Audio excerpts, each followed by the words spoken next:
In the 90s, Playmates Toys made the deepest line of Star Trek action figures in history. My name's Keith, and I'm a collector working towards owning all 284. I've been a Trek fan for almost 35 years, and most people are sick of me talking about it. But somehow I've convinced my old friend Mike to review them with me on Look at My Star Trek Toys! What's up, everybody? Welcome back to Look at My Star Trek Toys, the delightful mess of a show where, I'm Keith Marney, that's my buddy Mike and Deglio. We look at Star Trek toys, usually based on Playmates, a classic line of 90s Star Trek action figures, play sets, and ships. But today, we are doing another Customs episode, which I think it's probably both of our favorites doing the Customs. 100%. Because this is where we get to see the creativity of the people out there in the world taking the classic 90s Playmates figures and making them either awesomer, upgraded, improved, or filling in holes in the line that we have never seen before. And we have some new artists this week. Very excited about it. Tons of really, really cool stuff. But before we start showing you this awesome work, we need to talk about our awesome patrons who are helping support the show and getting bonus episodes of all of our nonsense. Mike, tell us who's doing it and what are they getting? Keith, those paid up through this month are Brian Kaufman, Casey Clark, Cloudlover69, Jason Moe, Andrew Hayes, Jorge Navoa, and the mysterious Worfs, Boot Shivs, CRM Productions, Charles Babbage, we all loved Babbage's, Nikolay Ivanovich Lobachevsky, at Grim_Toys, Delusions at Noon, and our good buddy Eric Wilson. Keith, they get all kinds of good stuff. They get to see us playing video games a few weeks early as we drink beer and make up songs and all kinds of goody. They get to see us watch some episodes of Star Trek, the animated series, and Star Trek The Next Generation. That's over on, we're going to do more of that this year. That's part of the stuff. I've got toys I'm going to unbox from Christmas. We've got Dick Tracy toys. We've got a lot of stuff in the pipeline, and you can get all that. Most importantly, you become a producer on the show. It helps us. Patreon.com/K&M. Keith. Yes, indeed. Another way people can support the show is just by engaging. Leave a comment below. Send us an email. We got a comment on a video, Keith, that I think pertains to the show we're doing right now. No kidding. And so I'll ask you in real time. This came in not but an hour ago. The Redhead Project asks, a question for Keith. Yeah. How many of the Playmates figures do you still need to complete the full set? Which ones are they? And given that you have the new figures, do you feel you even need the 2009 figures to be truly complete? Maybe an idea for a video to go through the ones you still need. Maybe we'll do that, but I wanted to say, Keith, do you have more toys we have to look out on the show proper? And what's the whole look like? Yes and yes. I do have more figures to do in our typical classic episodes of Look at My Star Trek Toys. And yes, I do have missing figures. I love that idea. Maybe I'll do a countdown of the figures I'm still missing. I'm looking at the spreadsheet right this very moment for fun. Of the 286 figures that I have listed in my on my list here, I have 257 of them. So I have about 30 figures that I still need.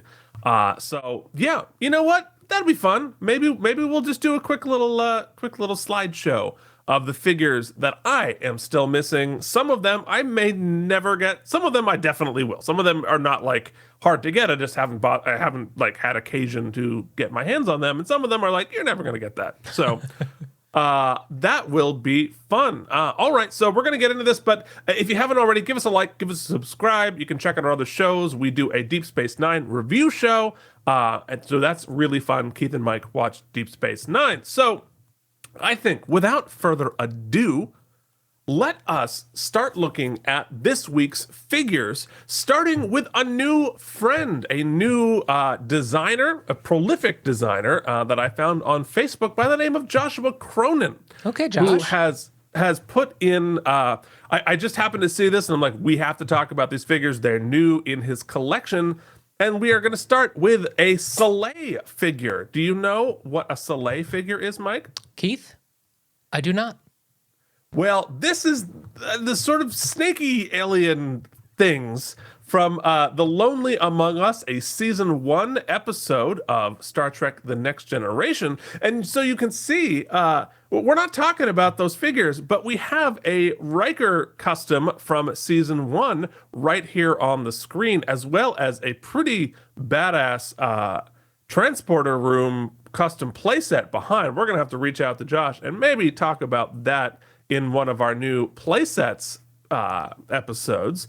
But the figure, the snake figure to the right of the screen here is what we are talking about today. Cool. And here is how he made it, which I think is really interesting.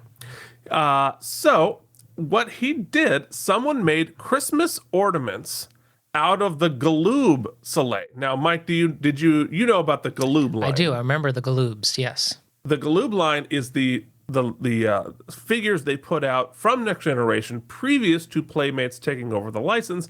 Wasn't a big hit. They were a little bit smaller, but they made some random season 1 aliens because they were good for figures, even though they weren't a big part of the show. And so they made a Selay figure, which is where we get the head from this figure. And he also got the Antikin, which we will be seeing next week. So he then took that with the body of a Picard as a Romulan, which we have reviewed previously, and then did the Ming feet from the Flash Gordon figure. So it's actually 3 different figures put together and repainted to create this really cool figure. So if you move forward in our slides... Cool. You Keith, can they collect just like you do. Yeah, 1,000,000%. Like that is a... Wow, I hadn't actually even looked in the background. Yeah, that's a nice. That's very similar. It's got the pot lights up there. Yeah, it's very cute. I feel like Joshua and I we'd get along. But you can see on the left hand of the screen there, that is the Galoob figure that they put out. And these ones are much harder to find because these were part of Series 2, which did not get released that far. And there's even some prototypes of the Galoobs which are almost impossible to find, like the Wesley Crusher. But nonetheless, it was a great baseline to put it into the Playmates scale, which I think looks fantastic. Looks Obviously, really cool, yeah. The paint job there, and there has to be some modeling around the neck because that's not part of the Picard as a Romulan figure either. But there you go. I mean, we have to talk about that transporter playset because that is a custom set. That wasn't built by any. That's not a Playmate set. So maybe Josh, I might be reaching out to you to ask more questions about that. That's really cool. But it really looks great. It's such an iconic and interesting looking alien. Didn't work very well for television. And thus it only got a couple of lines and never became like a regular alien, mainly because it's really hard to perform through that mask. It covers up too much of your face. You can't even move your mouth other than like, the Pac-Man open, close, open, close. But certainly looks really cool. And you can see here, they had like the lead one and then the rest of them wearing the outfits that Josh made here on this figure. So super cool. Love it. I think it's a really creative way to use the Galoob figures. Of course, I looked it up. I'm like, what are these things? What are the Galoob figures of Selay going for? It's like $50-$60 Wow. on eBay. But somebody turned him into Christmas ornaments, which is wow, he got this.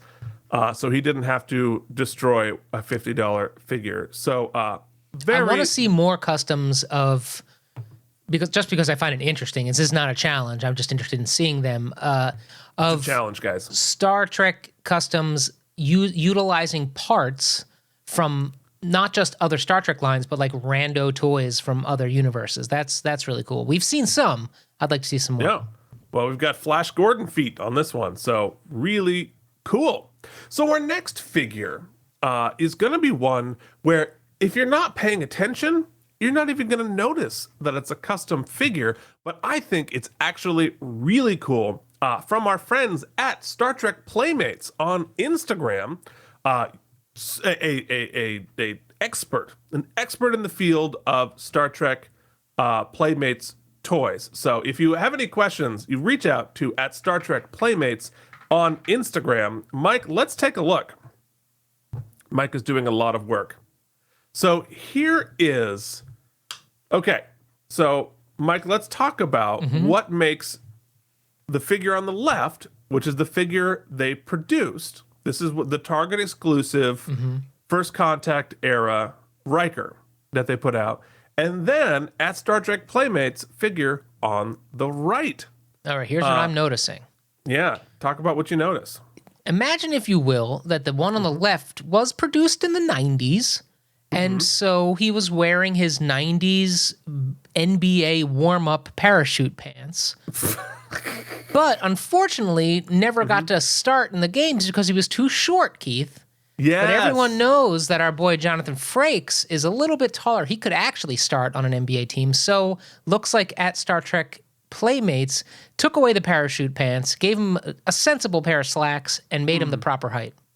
He did indeed, because as has, scale issues are something we talk about on the show constantly. We talk about it with the new 2022 line. The fact that Picard and Riker are the same height. They shouldn't be. They never should be. And they shouldn't have been back in the 90s with the Target exclusive figures. And so at Star Trek Playmates fixed it by using the Target Riker head and torso, took the legs from Q, which were clearly longer, with Tom Paris arms. Wow. So they're a little bit longer. And he had to paint the red cuffs back in. And so you look at the shelf, right? You look at it really quickly. You would have no idea this was not released by Playmates. Absolutely no idea that this was a custom adjustment, except for that little part of your brain that, it's like the you subconsciously can tell when something's a little bit off when you see that Picard and Riker are the same height. And so with this figure, we now have Frakesian height on the figure. And so what do you lose? You just lose the ability for him to stand in ballet third position? Well, yeah. I mean, the Q legs didn't have the sort of thigh articulation, but a lot of the figures didn't. So you don't really lose anything. Right. I mean, yeah, he doesn't have to. He can't go to fifth position, I guess. But that's not the Riker maneuver. Right. But anyway, I think it's really cool, and we have a lot of elaborate, crazy customs, but sometimes the little changes make all the difference. Well, Keith, because that's also very Keithian. That would be something every time we talk about a Riker, Keith brings up. Yeah, he should be taller. That would be something you would say continually and obsessively, and it takes one to know one to say, you know what, no longer. We have to, or yes, longer. We have to make them a little longer. Yeah, and what I would never have thought to fix the arms. So the arms are in proportion too by borrowing them from Tom Paris. Very cool, very creative. We're going to see more from at Star Trek Playmates in our next slide, if you would believe it, Mike. And so here, I just did a cheat because he has done a full season 1 of Next Gen Cast. And I know that George did this as well.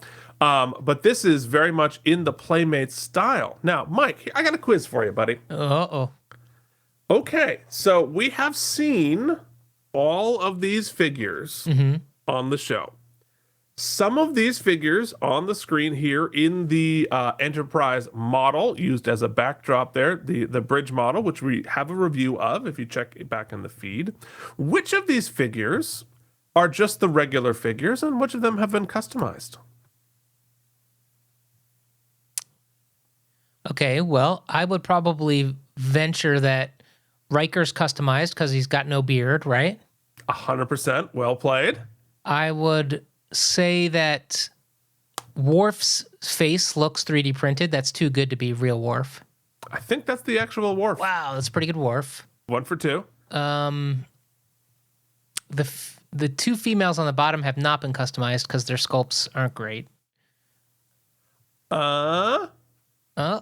Okay. So, all right. You could convince me that Troy is a custom.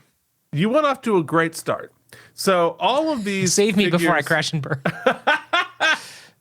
So actually, Crusher and Troy are the custom ones in the front row. Okay. The heads, they're pretty much regular Playmates figures, but they did not produce a season 1 or season 2 Crusher in her regular duty uniform, and they did not create a pilot Troy uniform, the little skirt there, which you can see her wearing in the photograph directly above me with Gene Roddenberry in there. She only wore that uniform in the pilot encounter at Farpoint. And so I've seen a couple of customs out there with this, but this is a flawless Playmates custom using exactly that uniform, which had to be a combination of the skirt from an original series. I don't know how he did the cutout sort of, well, interesting. Yeah, so it's a whole bunch of different things pieced together perfectly. And the Crusher one is very subtle as well, because some of the great changes are the subtle ones. Because if you look here, I've got a Riker here to use as an example. Right? Let's see if we can get him in focus. Come on, you can do it. It has the season 3 and beyond big collar on, whereas the season 1 and 2 did not have a collar.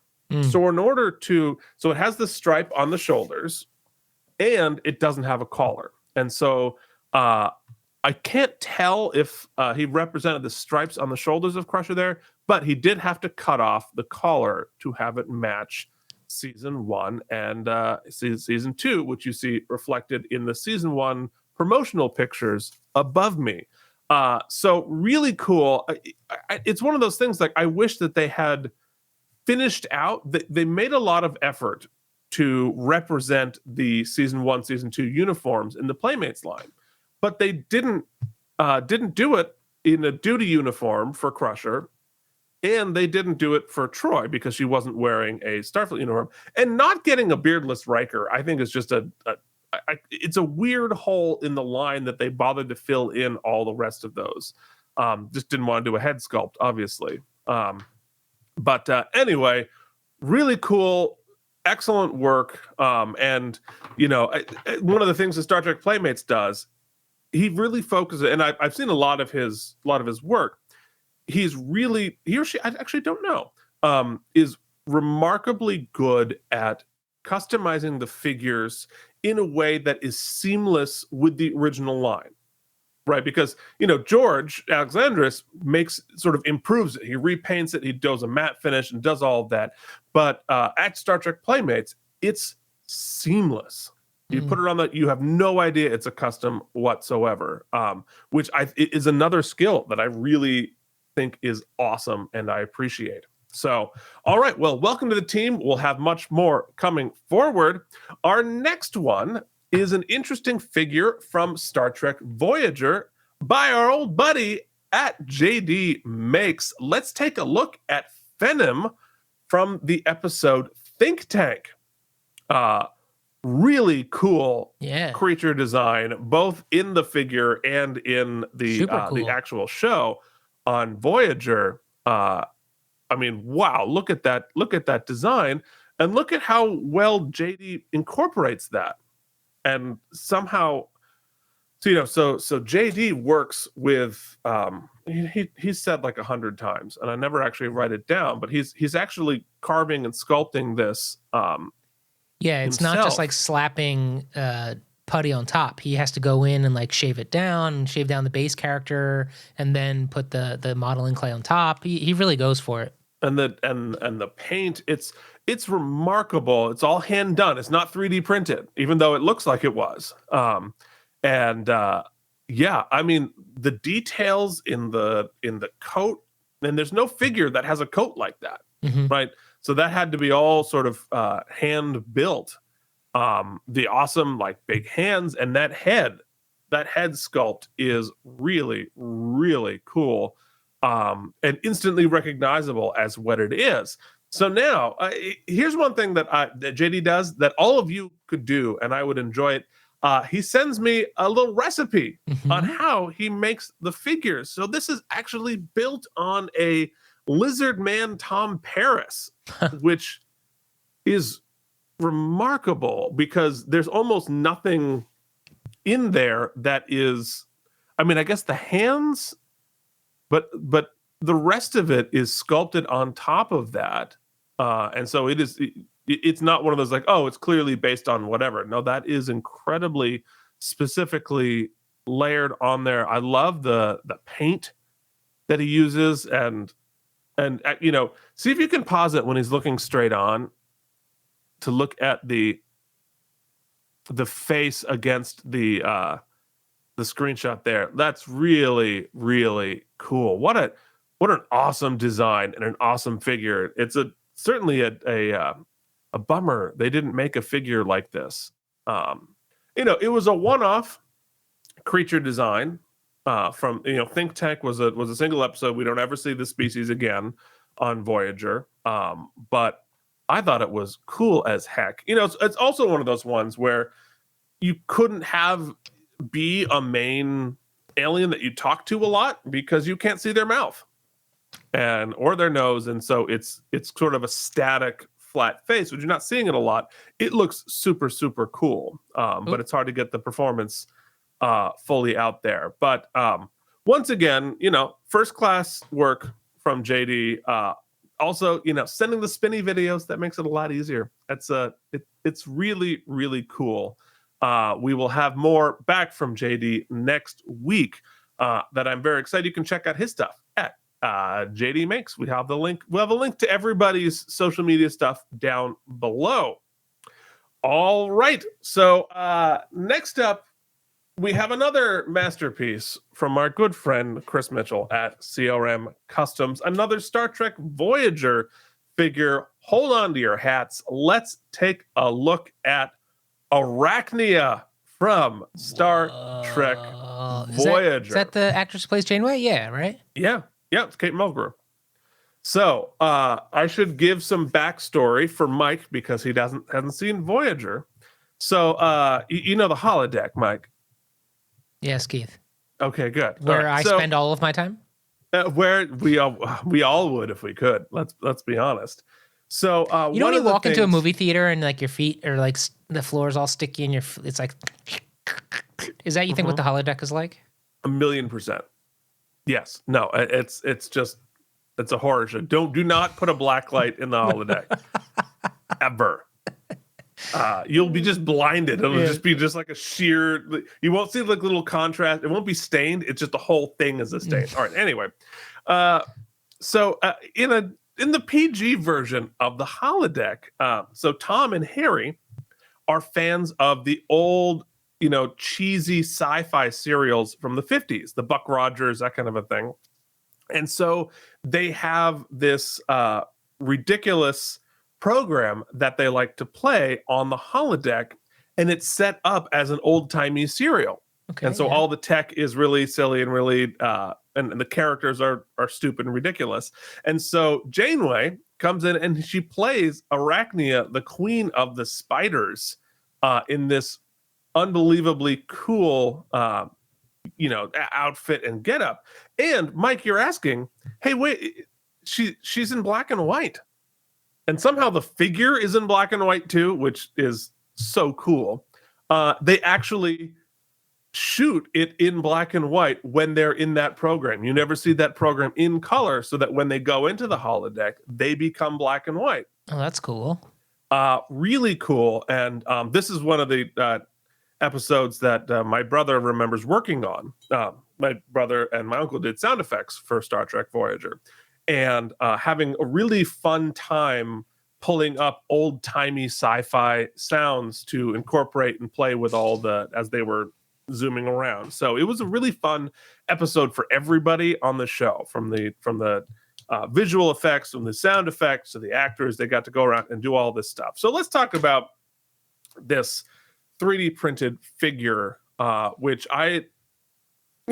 Chris does astounding work with that, but her back thing to get that attached, that is so cool. And the detail in the feathers, the sort of peacock feathers around the side there. Wow. Mike, what do you think? Well, we don't often credit the sculpts are so good. We've talked about it a million times, but he really captures the eyes somehow. The way he captures eyes and paints them, the delicate detail of that is like a calling card of Chris. He's also an astounding photographer. He's really just they're really just kind of annoyingly talented. And like that's just what a beautiful. Yeah, so he photographed it in place in black and white with a backdrop there, and that is so cool. Like, yeah. And the sort of imperious look on her face. She's the villain. She's the queen of the spiders, and able to sort of achieve. Like, that if you have look. Chris Customs, I feel like you need an entirely separate shelf. Like, do not mix and mingle these babies. Even though you could, they fit, they work in seamlessly, but it's a different shelf. It's a different thing. I think everybody wants a Chris shelf. Yeah. That would be, and he's, as we've talked about many times, like I think his line is almost catching up with Playmates in its depth. So it's really cool. I love this figure. I think it's just a jaw-dropping figure.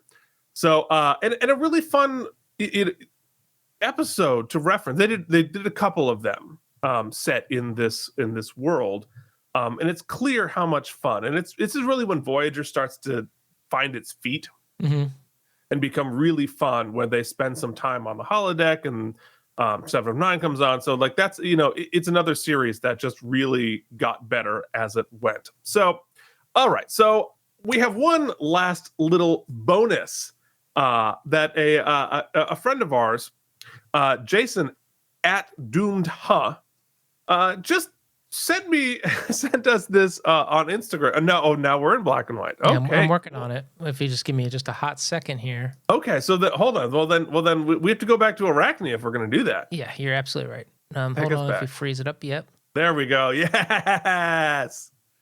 Perfect. Yeah, that's love cool. it. All right.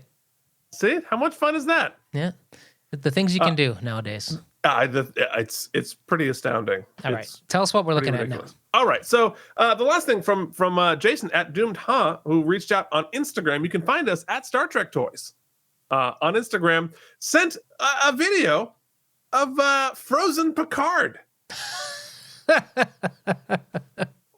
Why? It doesn't matter why, Mike. It doesn't matter why. If you ever wanted to know what Picard looked like with his hands and feet frozen into blocks of ice cubes, this is it. And it made me laugh out loud. Is that a thing? Is it from a show? No. So it's sort of like Han Solo in carbonite, but it is. I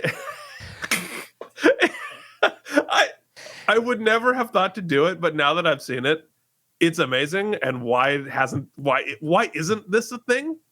Well, I mean, there's probably a lot of reasons why it's not a thing. But Keith, if you came over to my house and I had prepared you a cocktail, and instead of like a whiskey rock, I put a frozen Picard in, you'd appreciate it. Oh my God! Oh wait, no, that's the thing, because it's real ice, right? Do like shots. Yeah, but like with an arm dangling in. Yeah, where you just melt the shots into a. Oh, that's.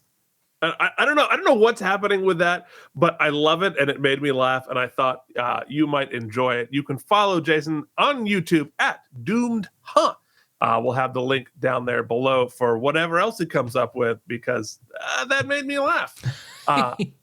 So thank you for watching this episode of Customs. We will be back next week with another episodes of Color. Will we be back in color? Who knows? Yeah, we'll see.